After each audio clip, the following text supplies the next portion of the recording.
So, we know there is not very much representation of females in motorsport. We would like to mention Claire Williams and Manisha Coltonborn, who are both team principals of Williams and Sauber, respectively. Why are they inspirations? Claire Williams is an inspiration because she faced Williams' struggle until she felt she could no longer principal, and then she stepped down.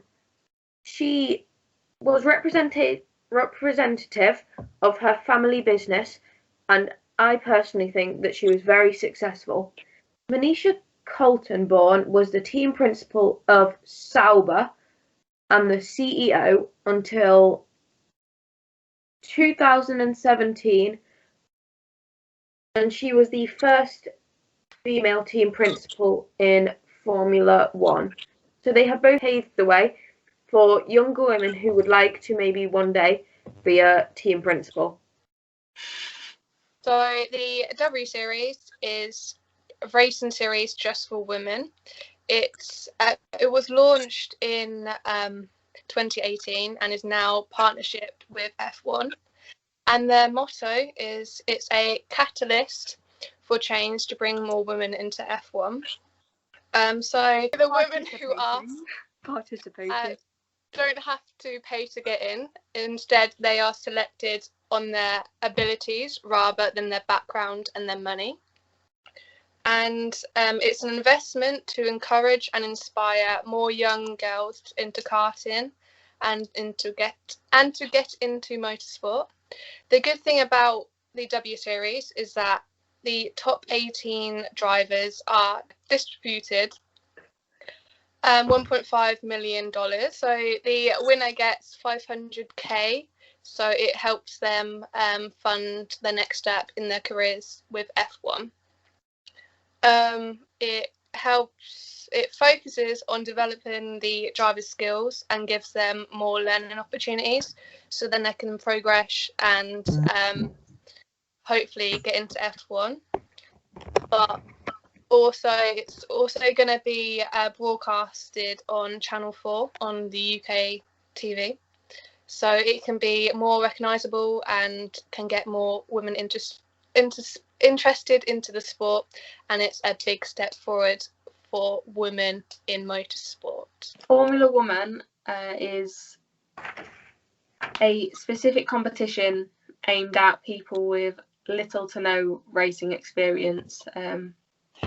Obviously, only women can enter. And throughout it, you have to do theory tests, and then you get to do your on-track days that will then be narrowed down to the final 16. And then there'll be the final 16 is selected for the final shootout, and the 6 winners of the competition will be trained and coached between February and April 2022 in fully sponsored Formula Woman McLaren GT4 race cars. There's on-track events all around the country from September onwards to sort of help people that are all over, but it's also aimed at people in different countries as well. So there's track events going on at around the same time as the UK ones, but in America. And it's fully sponsored by McLaren Customer Racing, and they will supply the 2 GT4 race cars to the winners of it. So, Greek girls were removed in recent times from Formula One, and they faced a lot of controversy during the time they were on the grid. What were the issues associated with them, do we think? I feel like it was just an image just to make the boys like, because they're basically dressed next to nothing, and it's more for the boys just to look at. I think it just sexualizes women a little bit. Yeah. They Gives were the there drivers to- something to drive for. Yeah, they were there to pander after the drivers and be dressed in next to nothing to show off, and it was just Yeah, and just like being judged on their looks and all that. Yeah. And that it would be possibly degrading. I think the Grid Girls definitely helped in getting people to watch it at the beginning. Well, yeah, Because like no those one really tapes- understood What why is it? you'd do it. Yeah, it's like with the boxing thing when the girls hold the thing and like walk around the ring Yeah. to say like the number of the fight. It's basically the same thing. Yeah. Just to get the males interested. Yeah. So if they're there purely for the fact that they want to get the males interested, then why are females criticised for saying that they like the look of one of the drivers? Yeah. Because it's the It's like- same. Basic knowledge that they're good looking, with the exclusion of some. But it's like F1 drivers, don't they do like modelling in their spare time?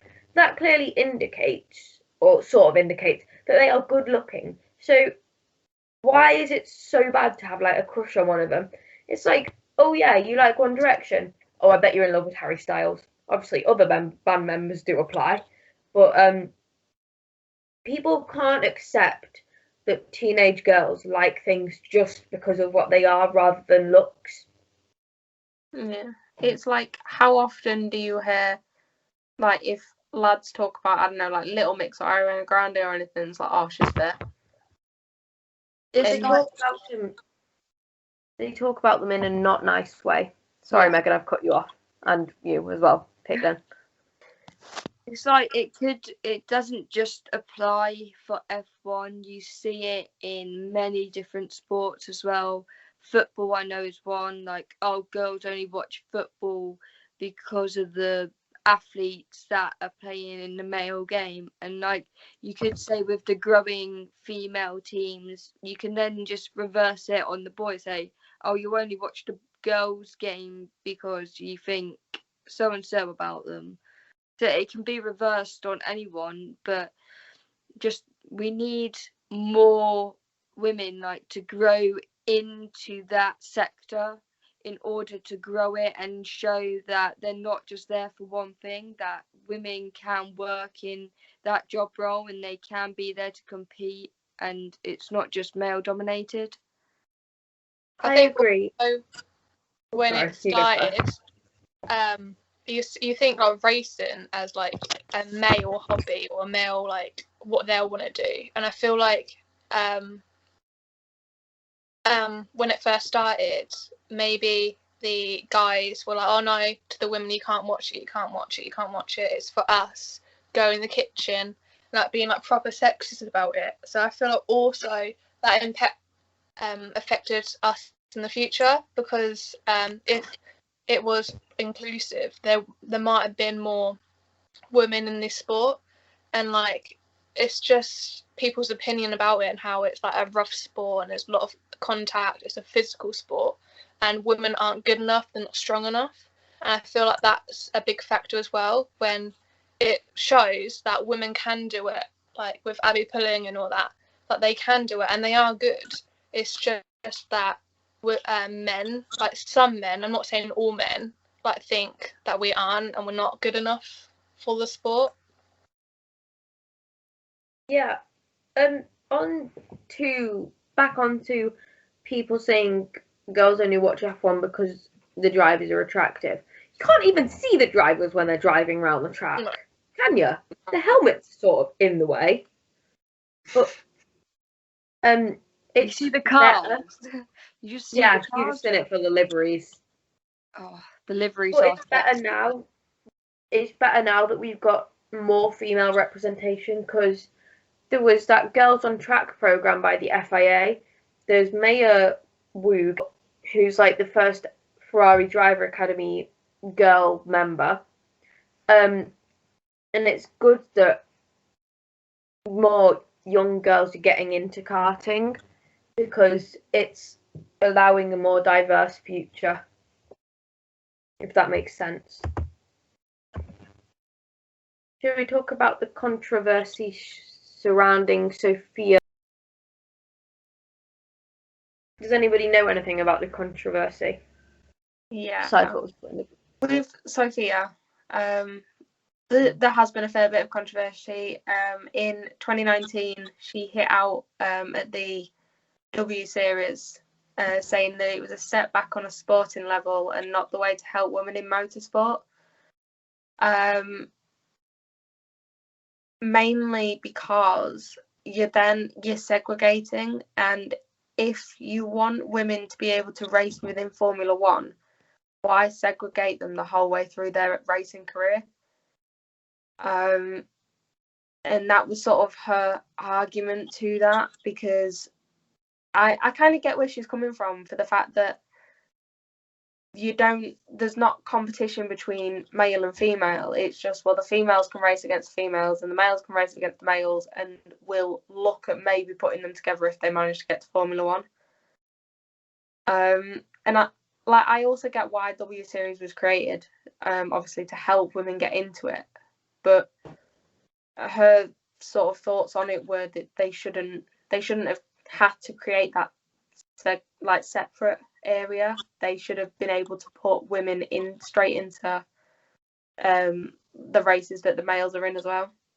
I know she gets a lot of hate on the internet, because apparently when she does interviews sometimes she doesn't think about what she says.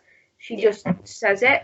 So people want to knock her down, well, about everything really, but because she apparently doesn't come up with logical answers, she just comes up with the answer that comes to her head first, which I understand that you need to plan, but if they ask you a horrible question, you need to stand up for your own points and stuff, if you get where I'm coming from. Yeah, it depends on the question that they ask, but if she's doing it all the time, you have media training, so you know what to do in what situations.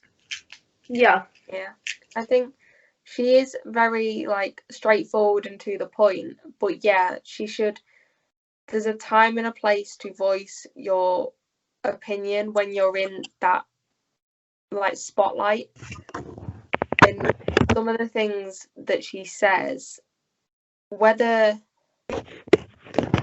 or not she regrets it afterwards, you never know, but some of the things she says at that time in the interview does obviously cause a lot more arguments and things. And it's she argued with the German media, claiming that they were favoriting Mick and David Schumacher due to their fathers, and there was apparently a refusal to promote other junior Formula drivers, stating on Twitter there is just one famous Schumacher. Was the quote. With that post, I get where she's coming from, saying that there is a lot more German drivers and that they should be promoted. However, on that post there's Ralph, Mick and David, and they are good drivers. Fair enough, it's just a name, but Ralph's won 6 Grand Prix, many podiums, was a lead driver in Williams, and then Mick won F2 and F3. Don't really know about David, don't really hear about him, but I do. But they are good drivers. Fair enough, it shouldn't be about the surname or the family relations. It should be about their talents. But I feel what she did was, she shouldn't have done a post about that, because the amount of hate that she got on that post, and calling her a clown and all that, she should have realised it wasn't the way to go to say that and say how she thought, what she thinks about it. It could have been something different, instead of just posting about it and saying that the famous Schumacher is not in the picture, and she doesn't care about the other Schumachers. Yeah. A classic example of think before what you say, because obviously there is going to be favouritism at high levels of sport, but you can't outrightly say oh yeah, this happened to this person, but then this person is only there because of their name. As Kate says, they have talent. I think David's starting second on the grid tomorrow or something, but he does have. They all like have talent to get where they are today, because if they didn't, they wouldn't be there unless they were on cash. Yeah, I think a lot of stuff like that goes on within the racing world. You get a lot of criticism, no matter how good or how bad you are. It's like this whole thing at the minute with Max and Lewis, the amount of criticism each driver gets just because there's actually a competition at the top now. It doesn't matter whereabouts you are on the grid, you're going to get criticism, but why make it worse for yourself by going about things in what probably is the wrong way? Yeah, I feel like she should have realised her doing that was like wrong to do, but then she shouldn't have done it in the first place. I get technically she's only young, she's only like, but yeah, there is a time and a place sometimes. I think that you're always going to face backlash no matter what you do, because nobody's perfect. No. Obviously, because that's the age-old phrase. But look at the racial abuse Lewis Hamilton and other notable people like that are of ethnic minorities. Look at the abuse they get with like sports and stuff, because people just aren't willing to accept the fact that you can have an amazing driver, but they can be this gender, or they can identify as this, or they could be this skin colour, or they can be from here. People aren't willing to accept the fact that there is no one look or like one stereotype of talent, because talent comes in different forms and like different shapes and sizes, if that makes sense. I think obviously times are changing and things will hopefully get easier, but obviously years ago it was like if you had a different coloured skin, you was different and no one would talk to you. The female one in the kitchen, that sort of thing. It was them sort of thoughts that everyone had at that time, and then obviously gradually it's getting better, but a lot of people still have them thoughts, and eventually hopefully it will change and it will stop being, we will all stop being segregated into different groups. We will just be the human race sort of thing, because there's nothing different about any of us. But I think, yeah, at the minute there's still them thoughts in the background of, well, women can't do that, or if you're ethnic minority, you can't do that, and it shouldn't be like that. Well, look at the controversy Lewis Hamilton has received from supporting the Black Lives Matter movement. Yeah. That it's just gone through the roof with that. It's horrendous. Yeah. Also, with like the post and what she said and the way she tackles like media interviews, it can be said the same with Dan Ticktum in F2. The way he speaks in media interviews and what he says, it's just like they don't think about what they say, and then that can have a further then like impact on their career. Like you can say, oh, they're a good driver and that, oh, they'll get far, but due to what they've said in media interviews, teams will look at them and think, oh, we don't want them because of how they tackle media and things like that. About their image as well, innit? Yeah, like you can say, I've had this debate today that Roy Nissany isn't as a good a driver as what Dan Ticktum is for the Williams development, yet Roy Nissany is the one who's testing out that Williams car in practice, when really if Dan Ticktum wasn't saying the things that he was saying in media and things like that, would he then have that chance to be driving the Williams? And then it could be said for Sophia, like, would she be further into a different career if it wasn't for the things that's been said in media? That's it. I think you could even look at it as if you compared Max and Lewis, then Max is very straight to the point, and again, he doesn't always think about what he's saying. He will just slate the race or the FIA or the team or whatever. He will just say it as it is because he gets angry. Whereas if you was to speak to Lewis after a race, if he's crashed out or anything, he sort of sticks to the same level. He doesn't give away too much information, but he also doesn't get angry, and he will just answer the questions as they come. And that is why I think Max gets a lot more stick for the way he reacts over the way like some of the other drivers react, or when George and Valtteri had that little do when they crashed and things. It has a bad impact on their, like, the way drivers and teams and things see them and the way the fans see them and like their reputation and things.